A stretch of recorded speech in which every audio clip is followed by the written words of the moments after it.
Umaasa ilang urban group na patuloy na tutugunan ng Housing and Urban Development Council o HUDC sa pamamagitan ng bago nitong pinuno ang mga usaping kinakaharap ng mga maralitang Pilipino. Ang detalye sa ulat ni Haji Camino.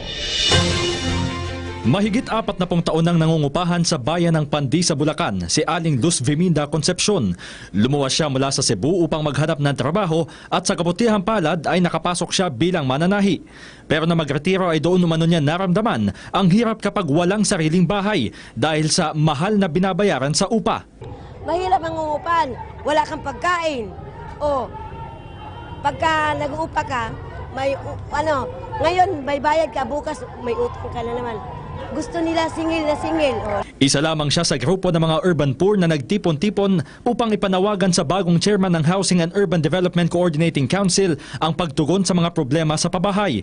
Mula sa tanggapan ng National Housing Authority, dumaan ng welcome rotonda ang iba't ibang grupo bago dumiretso na Mendiola para sa isang programa. Ang problema sa loob ng relokasyon ay yung kawalan ng mga batayang serbisyo at yung substandard na kalagayan ng mga housing units at walang trabaho o malayo ang trabaho sa mga maralitang Pilipino. 15.266 billion pesos ang inilaan ng Department of Budget and Management para sa key shelter agencies sa susunod na taon.